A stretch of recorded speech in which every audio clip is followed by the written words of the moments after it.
और आहिस्ता आहिस्ता के दरमियान इन दोनों के दरमियान बातचीत बढ़ने लगी। 6 महीनों में हैना ने यासिर से अपने दिल की बात कह दी। यासिर हैरान भी हुआ और परेशान भी। हैना बीबी, आपके और मेरे दरमियान ज़मीन व आसमान का फ़र्क है। आपके वालिद कभी ये रिश्ता कबूल नहीं करेंगे। मगर हैना बज़िद थी कि वो अपने वालिद को मनाएगी। इधर फैक्ट्री में एक बड़ा फ्रॉड सामने आया। कुछ मुलाजिमीन ने लाखों रुपए गायब कर दिए। इल्ज़ाम यासिर पर लगा दिया गया क्योंकि वो अकाउंट संभालता था। रफ़ीक साहब ने गुस्से में कहा, मैंने तुम्हें बेटे की तरह रखा और तुमने धोखा दिया। यासिर ने लाख कोशिश की कि अपनी सफाई दे सके, मगर कोई सुनने को तैयार न हुआ। हिना को जब पता चला तो वो फ़ौरन सामने आई और कहा, अबू यासिर ऐसा नहीं कर सकता, मैं उसे जानती हूँ। यासिर ये सुनकर रफ़ीक साहब चौंक गए, तुम इसे इतना जानती हो? हिना ने हिम्मत करके कहा, जी अब्बू, मैं यासिर से शादी करना चाहती हूँ। ये सुनकर घर में तूफान आ गया। रफ़ीक साहब ने यासिर को बुरा भला कहा और दिख के देकर निकाल दिया। महल्ले में बदनामियाँ अलग फैल गई। यासिर के वालिदैन भी दुख में डूब गए। यासिर ने हिम्मत न हारी। उसने सच्चाई साबित करने के लिए खुद तहकीक शुरू की। दिन रात मेहनत करके इसने सबूत इकट्ठे किए कि असल में फैक्ट्री के मैनेजर और अकाउंट्स क्लर्क ने मिली भुगत से रकम चुराई थी। और जब ये सबूत अदालत में गए तो सच सामने आ गया।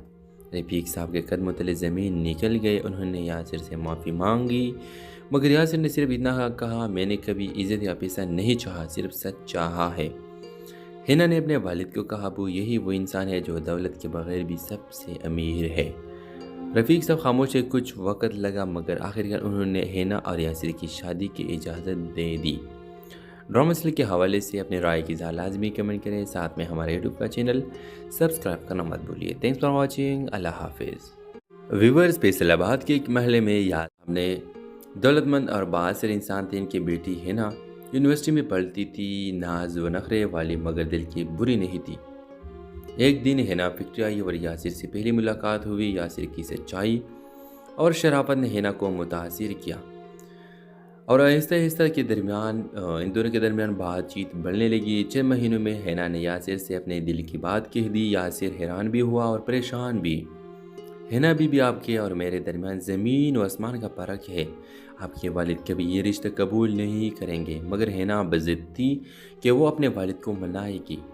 इधर फैक्ट्री में एक बड़ा फ्रॉड सामने आया। कुछ मुलाजिमीन ने लाखों रुपए गायब कर दिए। इल्ज़ाम यासिर पर लगा दिया गया क्योंकि वो अकाउंट संभालता था। रफ़ीक साहब ने गुस्से में कहा, मैंने तुम्हें बेटे की तरह रखा और तुमने धोखा दिया। यासिर ने लाख कोशिश की कि अपनी सफाई दे सके, मगर कोई सुनने को तैयार न हुआ। हिना को जब पता चला तो वो फ़ौरन सामने आई और कहा, अबू यासिर ऐसा नहीं कर सकता, मैं उसे जानती हूँ। यासिर ये सुनकर रफ़ीक साहब चौंक गए, तुम इसे इतना जानती हो? हिना ने हिम्मत करके कहा, जी अब्बू, मैं यासिर से शादी करना चाहती हूँ। ये सुनकर घर में तूफान आ गया। रफ़ीक साहब ने यासिर को बुरा भला कहा और दिख के देकर निकाल दिया। महल्ले में बदनामियाँ अलग फैल गई। यासिर के वालिदैन भी दुख में डूब गए। यासिर ने हिम्मत न हारी। उसने सच्चाई साबित करने के लिए खुद तहकीक शुरू की। दिन रात मेहनत करके इसने सबूत इकट्ठे किए कि असल में फैक्ट्री के मैनेजर और अकाउंट्स क्लर्क ने मिली भुगत से रकम चुराई थी। और जब ये सबूत अदालत में गए तो सच सामने आ गया। रफ़ीक साहब के कदमों तले ज़मीन निकल गए। उन्होंने यासिर से माफ़ी मांगी, मगर यासिर ने सिर्फ इतना कहा, मैंने कभी इज़्ज़त या पैसा नहीं चाहा, सिर्फ सच चाहा है। हिना ने अपने वालिद को कहा, अबू, यही वो इंसान है जो दौलत के बगैर भी सबसे अमीर है।